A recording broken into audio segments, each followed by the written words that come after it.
Cador's Pacific Region, podcast number 2, Tofino.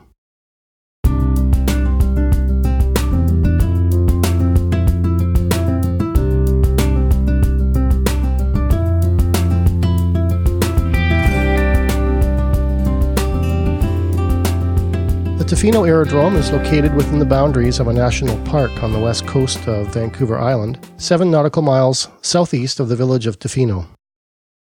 Runway 1634 is concrete, 5,000 feet long and 100 feet wide.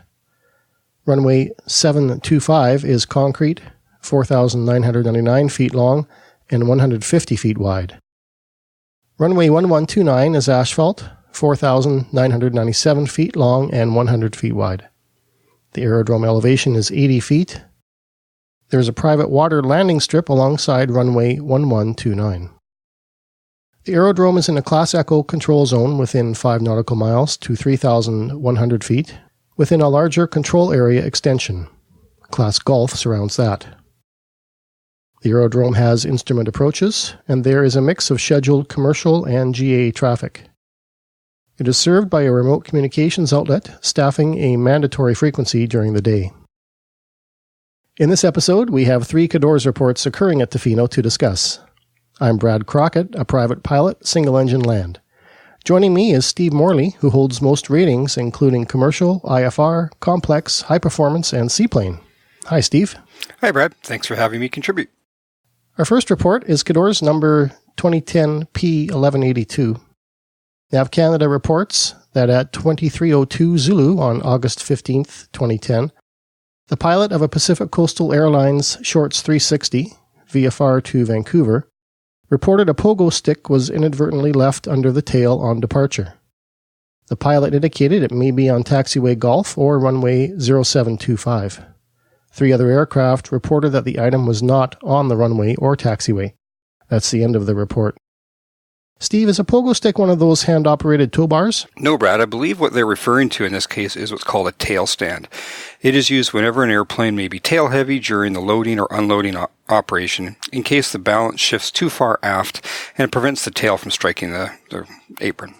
So a last walk-around before departure is a good idea, right? Oh my goodness, yes. The Shorts 360 is a 2-pilot airplane, and in crew operations like that one of the pilots typically does that prior to finally boarding the aircraft themselves. It looks like in this case that part of the walk-around was maybe interrupted or that step was just somehow missed. I imagine something like that on the runway would be pretty difficult to spot while on approach or when lining up for departure. What can we do to prevent hitting foreign object debris like this? Yeah, well, the tail stand like this is about 2 to 3 inches in diameter and anywhere from 4 to 6 feet in length. Of course, Murphy's Law would have it land right on a runway paint strip and be the same color, so it's going to be pretty hard to see. All we can do is be really vigilant on our takeoffs and landings, making sure we don't get lazy during these most critical phases of flight.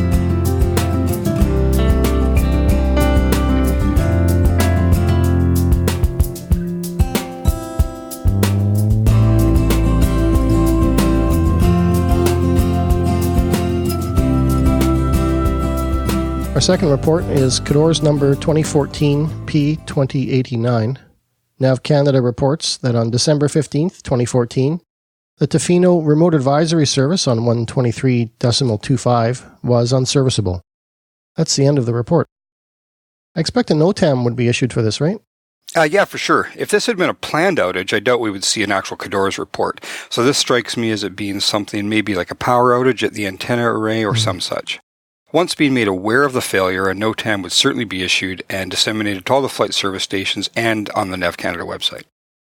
If you arrived at an aerodrome served by an RCO to find no one on the frequency, would the MF revert to an ATF? Yep, exactly. The nice thing is, in this case, all the radio calls are exactly the same, except we would call Tofino traffic instead of Tofino radio. The mistake that some pilots make in situations like this, though, is to stop using the radio altogether, if you can believe that. If a pilot's unsure of what to do in a case like this, I'd rather they made more radio calls than cutting it back to less.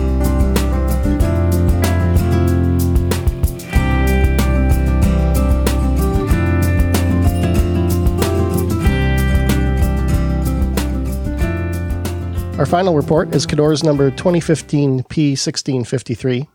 Nav Canada reports that at 1800 Zulu on August 23, 2015, a Found Bush Hawk, registered as Gulf Echo X-Ray Yankee to Halls Professional, on a VFR flight from Hudson Island, entered the Tofino control zone without contact. The aircraft squawked 7600, resolved a press-to-talk issue, and established contact. That's the end of the report.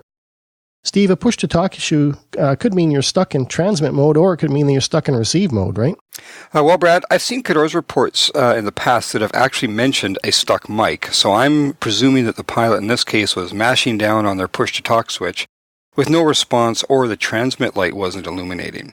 It sounds to me like they switched to either a handheld microphone, the push-to-talk on the other yoke, or maybe even jostled something to bring their primary push-to-talk back online.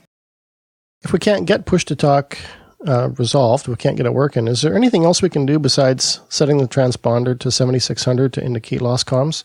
Like, is there some way to indicate that we can receive but can't transmit? Yeah, first and foremost, absolutely fly the plane. We all heard that in our training, and that comes true here. Don't allow yourself to get distracted, fishing around for loose cables or anything like that. If you're able, delegate that kind of stuff to a passenger. Fly the plane. Squawking 7600 is absolutely the correct thing to do. And what you can also do, though, to acknowledge receiving of instructions is you can use your transmit or your ident button on your transponder. And that I've had to use that myself when I had a comms failure in terminal airspace. That's it for this episode. You can reach the podcast by email at pacific@cadors.ca. Steve, how can people reach you? The best way is by email, which is steve@visions-fs.com. Thank you, Steve. Thank you, Brett. And thank you for listening as we learn from the mistakes of others, because we can't live long enough to make them all ourselves. Please note that for the most part, Transport Canada Cador's reports contain preliminary, unconfirmed data which can be subject to change. This podcast is provided by cadors.ca, not by Transport Canada or any other government agency.